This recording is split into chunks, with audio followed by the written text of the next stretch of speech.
হড়পা বানে বিধ্বস্ত নেপাল। বুধবার সকালের এই ভয়াবহ বিপর্যয়ের পর থেকে নিখোঁজ পশ্চিম বর্ধমান জেলা দুর্গাপুরের তপোবন সিটির বাসিন্দা এক দম্পতি।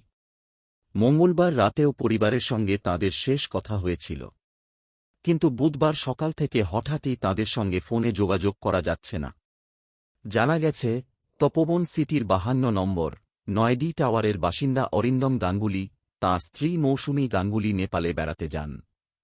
প্রতিবেশীদের সূত্রে আরও জানা গেছে, প্রায় 30 জনের একটি ট্রাভেলার গ্রুপ কলকাতা থেকে নেপালে গিয়েছিল। তাঁদের মধ্যে দুর্গাপুরের ছিলেন 6 জন। গত 21 আগস্ট দুর্গাপুর থেকে রওনা দিয়েছিলেন তারা। পরের দিন 22 আগস্ট কলকাতা থেকে নেপালের উদ্দেশ্যে বেরোয় পর্যটকদের দল। জানা গেছে, মঙ্গলবার রাতেও এই দম্পতির সঙ্গে পরিবারের সদস্যদের কথা হয়েছিল। এমনকি তাদের সোশ্যাল মিডিয়ায় পোস্টও দেখা যায়।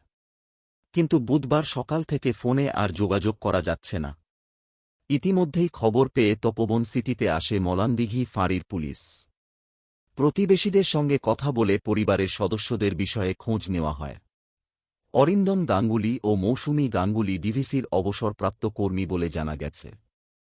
নেপালের ভয়াবহ বিপর্যয়ের মধ্যে ইস্পাত নগরী দম্পতির সঙ্গে যোগাযোগ বিচ্ছিন্ন হয়ে যাওয়ায় উদ্বেগে পরিবার ও প্রতিবেশীরা।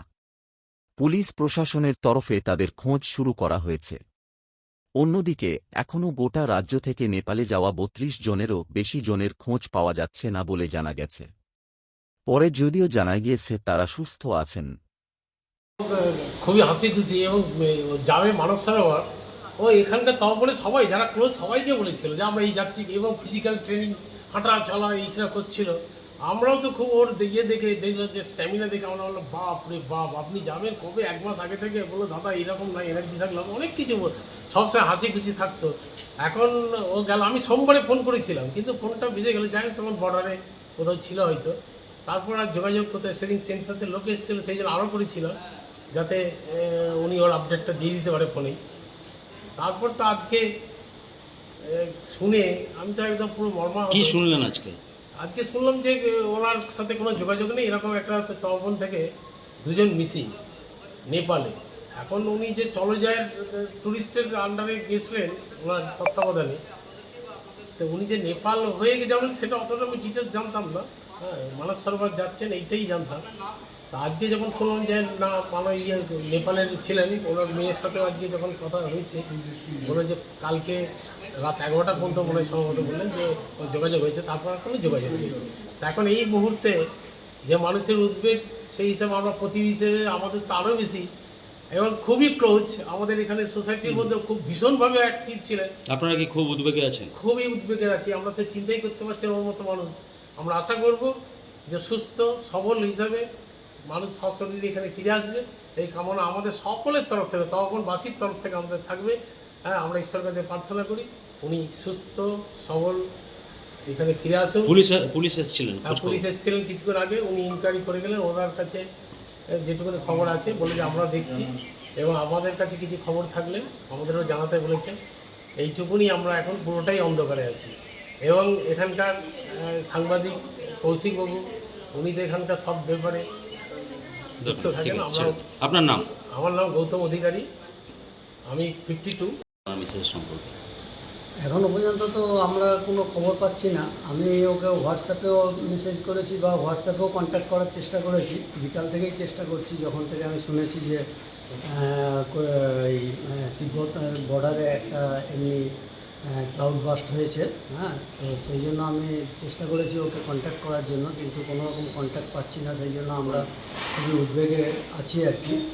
তো আশা করি যে না, ওরা সুস্থভাবেই আছে, কোথাও হয়তো আটকে আছে, এবং যে রকম ডিভাস্টেটিং কন্ডিশন ওখানে আছে, হয়তো টাওয়ার পাওয়ার নেই বলে আমরা ওদের সাথে কন্ট্যাক্ট করতে পারছি না। হ্যাঁ, তো আমরা সেই জন্য এখনও পর্যন্ত পুলিশ এসেছিলো এখানে, তো পুলিশেও এখনও কনফার্ম নয় কী অবস্থায় আছে ওরা। তো কোনো ট্যুর ট্রাভেল এজেন্সির সাথে গিয়েছিল? হ্যাঁ, ওরা চলজায়ের সাথে গিয়েছিল, এখান থেকে চলজায়ের সাথে গিয়েছিল। আরও দুর্গাপুরের মনে হয় 5-6 জন ছিলেন। হ্যাঁ, ওরা যা বলছিল আর কি।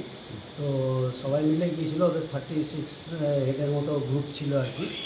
তো তারপর তো আর এই 36 জন কি দুর্গাপুর থেকে গিয়েছিলেন? না, 6 জন ছিলেন দুর্গাপুরের, আর বাকি কলকাতার ছিল।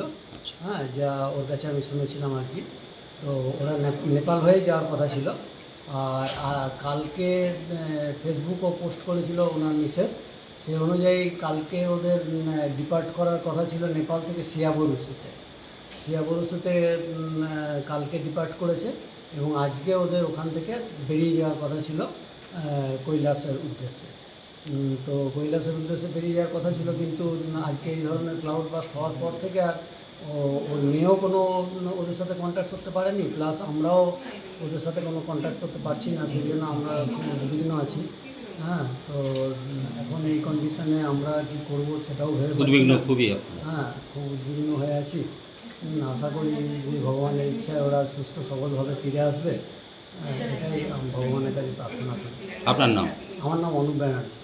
আপনি এখানেই বাসিন্দা? আমি এখানেই থাকি এবং আমার খুবই ক্লোজ। ও আমার সাথে চাকরি করেছে, অনেক দিন চাকরি করেছে আমার সাথে, একসাথে জয়েনিং ওর।